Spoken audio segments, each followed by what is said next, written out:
কিচেনলৈ পুনৰবাৰ স্বাগতম জনাইছো।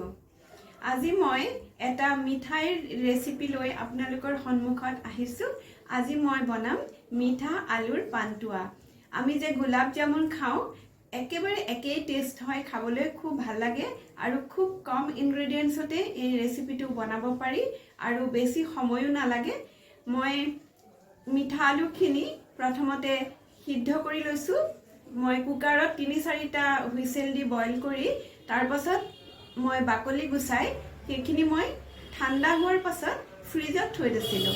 ফ্ৰিজত আধা ঘণ্টাৰ কাৰণে থৈ দিলে যেতিয়া আমি লাডুখিনি কৰিবৰ কাৰণে মানে গোটেই মিক্সাৰখিনি মিলাই যে আমি যিটো মঠি লওঁ সেইখিনি সময়ত পানী নোলায়, খুব সুন্দৰভাৱে হৈ যায়। মই সেইটো প্ৰচেছতে এইখিনি মই লাডুখিনি বনাইছিলোঁ। এইটো আপোনালোকৰ সুবিধা হয়, মই কৈ দিছোঁ কথাটো। আৰু এতিয়া ৰেচিপিটো কেনেকৈনো বনাইছোঁ আপোনালোকে চাওক। দুটা ডাঙৰ সাইজৰ মিঠা আলু মই প্ৰেছাৰ কুকাৰত 4টা হুইসেল দি বইল কৰি লৈছোঁ। এতিয়া মই এই বইল কৰি লোৱা মিঠা আলুখিনি গ্ৰেট কৰি ল'ম।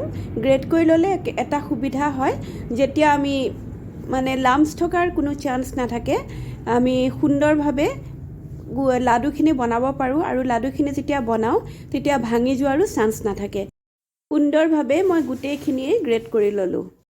চুগাৰ চিৰাপ বনাবৰ বাবে মই এটা বাচনত 1.5 কাপ মই চেনি দিছোঁ আৰু সমান পৰিমাণত 1.5 কাপ মই পানী দিলোঁ। এইখিনি দিয়াৰ পাছত এতিয়া মই গেছটো অন কৰি দিছোঁ।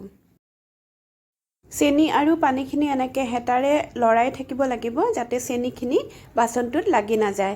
লাহে লাহে উতলি আহিছে। এতিয়া মই ইয়াতে 3টা ইলাচি দি দিলোঁ। এইখিনি এনেকৈ উতলিবলৈ দিছোঁ। চুগাৰ চিৰাপটো হোৱালৈকে মই এইখিনি ৰেডি কৰি লৈছোঁ। মই গ্ৰেট কৰি লোৱা আলুখিনিৰ লগত মই দিছোঁ 4 চামুচ মানে 4 টেবুল চামুচ মই চুজি দিলোঁ। সমান পৰিমাণত ময়দা আৰু মিল্ক পাউডাৰ দিছোঁ। এইখিনি লগতে মই দিছোঁ ইলাচি পাউডাৰ 1 চামুচ। এইখিনি সুন্দৰভাৱে মিক্স কৰি লৈছোঁ। ইয়াৰ পাছত মই দিলোঁ 1 টেবুল চামুচ ঘিউ। ঘিউটো সুন্দৰভাৱে মিক্স কৰি ল'ব লাগিব। এতিয়া এইখিনি আমি যেনেকৈ ৰুটি বনাবৰ বাবে আটা মাৰোঁ তেনেকুৱা ধৰণে এইখিনি সুন্দৰ এটা ডো বনাই ল'ব লাগিব। মই ইয়াত 10-15 মিনিট ভালদৰে এইটো মসৃণ কৰি মাৰিব লাগিব। এয়া মই এখন প্লেটত লৈ ল'লোঁ সুবিধাৰ বাবে। যিমান মিহিকৈ কৰিব পাৰে সিমানেই ভাল হয়, তেতিয়া মানে পান্তুয়াখিনি যেতিয়া বনাম তেতিয়া ভাঙি নাযায়। এতিয়া মই এইখিনি 1 ঘণ্টাৰ কাৰণে এখন প্লেটেৰে ঢাকি থলোঁ। 1 ঘণ্টাৰ পিছত মই ইয়াতে আৰু 1 চামুচ ঘিউ দিলোঁ। ডোটো আৰু বেছি ছফ্ট হ'ব, কোমল হ'ব। মই সেইকাৰণে আৰু 5 মিনিটমান ঘিউ দিয়াৰ পাছত মঠি ল'লোঁ।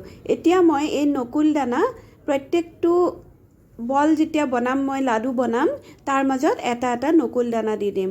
নকুল দানা দিলে কি হয়, ভিতৰটো ছফ্ট হ'ব, মানে হাৰ্ড হৈ নাথাকে আৰু এই মিঠাও হ'ব, খাবলৈও ভাল হ'ব।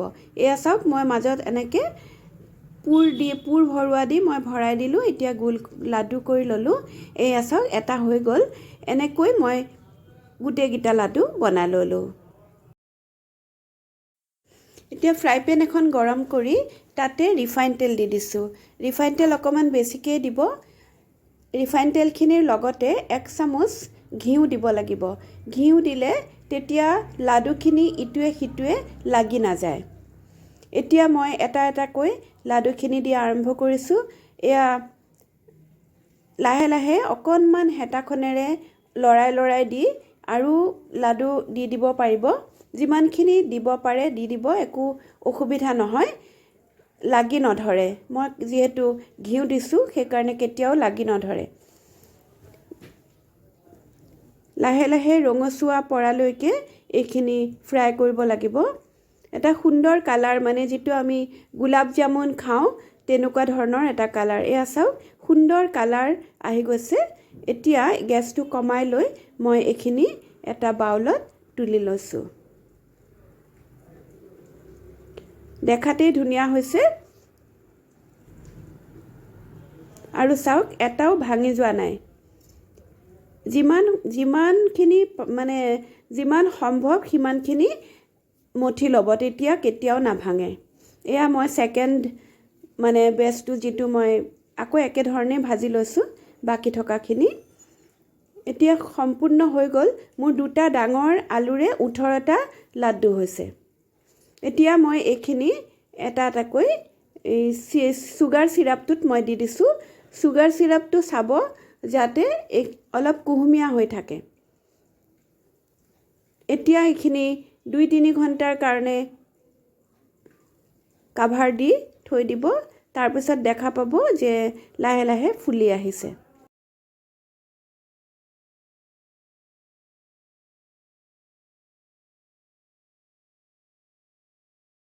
আমাৰ টেষ্টি পান্তুয়া ৰেডি হৈ গ'ল এয়া চাওক কি সুন্দৰ একদম সফট হৈছে মই ভাঙি দেখাইছোঁ এয়া চাওক অতি সহজতে ভাঙি গৈছে আৰু খুব মানে স্মেলটো খুব সুন্দৰ আৰু খাবলৈও খুব ধুনীয়া হৈছে ঘৰতে অতি সহজতে বনাব পৰা এটা মিঠাইৰ ৰেচিপি মই আপোনালোকক কৰি দেখুৱালোঁ বনাই দেখুৱালোঁ আপোনালোকৰ নিশ্চয় ভাল লাগিছে আৰু যদি আপোনালোক মোৰ চেনেলত নতুন হয় মোৰ চেনেলটো সাবস্ক্ৰাইব কৰি দিব লগতে লাইক কৰিব কমেন্ট কৰিব আৰু কাষতে থকা বেল আইকনটো প্ৰেছ কৰি দিব যাতে মই দিয়া প্ৰত্যেকটো ৰেচিপিৰ নটিফিকেশন আপোনালোকে পোনপ্ৰথমে পায় ধন্যবাদ